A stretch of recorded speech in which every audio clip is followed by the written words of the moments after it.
sorry. One of the things I think we're going to see when the U.S. Does finally leave Afghanistan is that civil war. But what we're seeing in Afghanistan now is that the Haqqani network doesn't just operate in those 3 little provinces. They've expanded their influence to the capital, up in the north. Their operations have expanded. Even a group like the Mullah Dadullah Front, which is led by Mullah Zakir, who is a Gitmo detainee. He traditionally operates in southern Afghanistan. His group had conducted an assassination in Kabul, someplace where he We're starting to see Islamic movement in Uzbekistan, which was traditionally operating up in northern Afghanistan, starting to operate in the east and southeast, and even in Kabul as well. We're starting to see these groups metastasize and work together. And the Islamic movement in Uzbekistan has basically integrated its leadership with the Taliban in the Afghan north. One of al-Qaeda's propaganda, since it took a beating in Iraq, was that they made the Khorasan, which is an empire, an old empire, Islamic empire, and basically in Central Asia and South Asia. They said that this is where we're going to beat them, and once we win in the Khorasan, we're going to move towards the Levant. So this has become a key part of al-Qaeda's propaganda.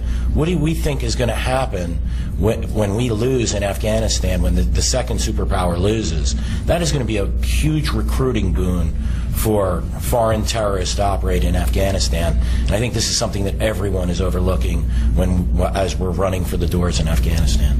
You know, there are days when I think I should have stayed in the sort of, scholarship business and written some of that stuff that I was writing at that time. This was one of the things, even before Iraq, I had pointed out. For example, bin Laden had given a statement at that time about Americans being the new Mongols.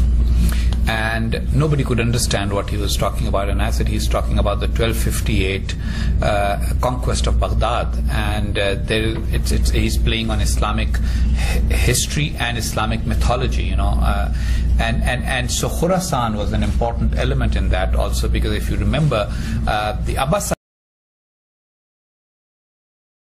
because that was an important element that overthrew the Umayyads based on the argument that there is a hadith, which in my opinion is of relatively weak significance, but I'm taking off my hat of a theologian since I never completed my religious training.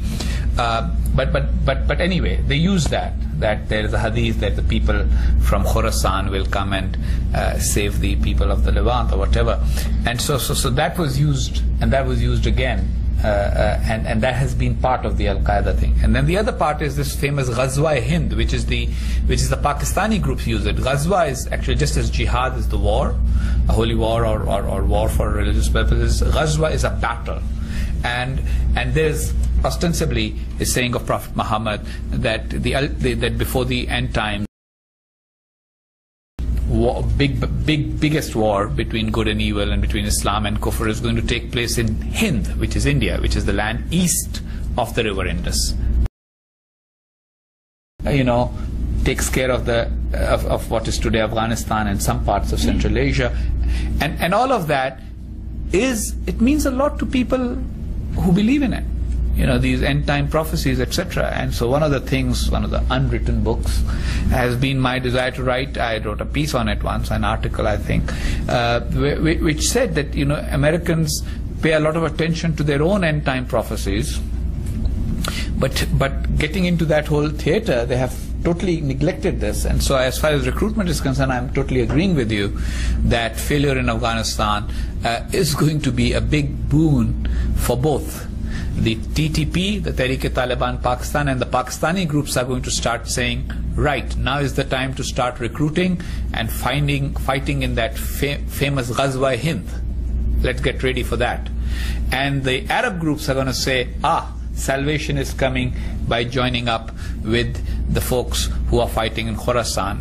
And both those fronts are going to be a source of a lot of problems.